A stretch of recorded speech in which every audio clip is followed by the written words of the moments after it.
Hello everybody, today I'm going to be making a special Puerto Rican dish called sancocho, which is a meat stew. And first, you can't have meat stew without the meat, so let's go outside and get some.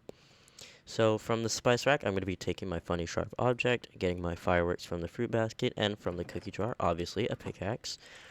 And from the refrigerator, some wings for flight, and from the oven, a bowl. Cool, alright, anyways, so we're gonna first go to this nice, beautiful, wild, definitely naturally generated, in real life as well, cow pit. Now, this cow pit is home to the cows, and so we're gonna take this funny object and start tickling the cows, and they'll give us something in return for all the fun that they've been through. So as you can see, they're dropping some red items that that seem to be so some very nice red objects. But there's some coal over here that we need to cook, so obviously we're gonna mine right next to it and grab some.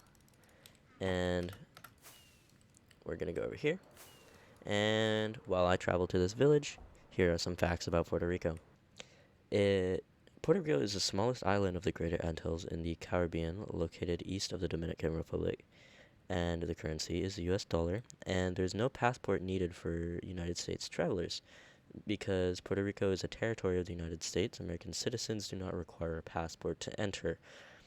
However, they must always travel with a valid ID. Transportation, you can either get there by air or sea. The weather is like it's warm and tropical, and the temperature varies, but usually around like middle to high, so anywhere from 60 to 80. Um, Yeah, I don't know if you want to know about phone plans, but here you go. American travelers do not need to opt for international plans to make calls since their phones will work perfectly on the island. In Puerto Rico, there is a 4G LTE network. 5G is available at some locations. In remote areas of the island, cellular service and data coverage can be spotty, so always plan if you're going into the mountains, for example. There are around 3.2 million people in Puerto Rico and close to 5 million Puerto Ricans living in the United States. Some safety tips just in case. You don't need a passport when traveling, but if you do, store it with your valuables in your hotel or wherever you're staying.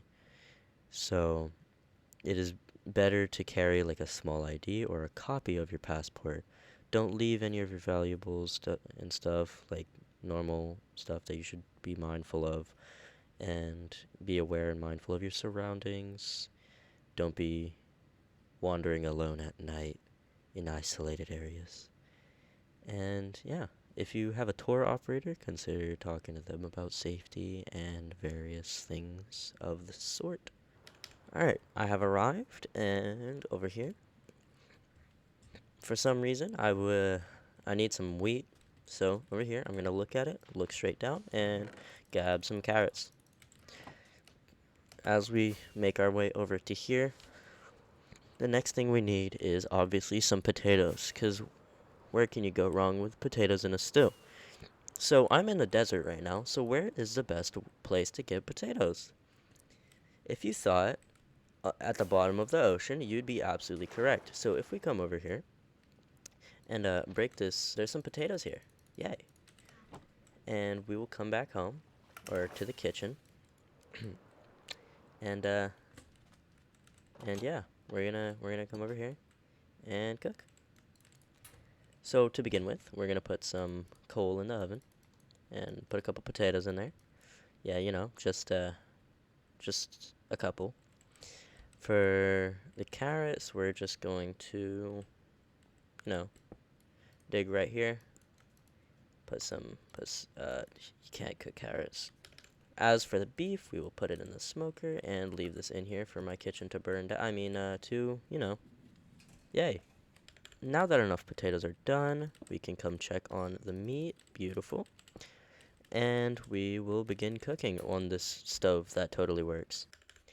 Alright, and over here we have some, uh, yeah, some great stew. So, that was That was great.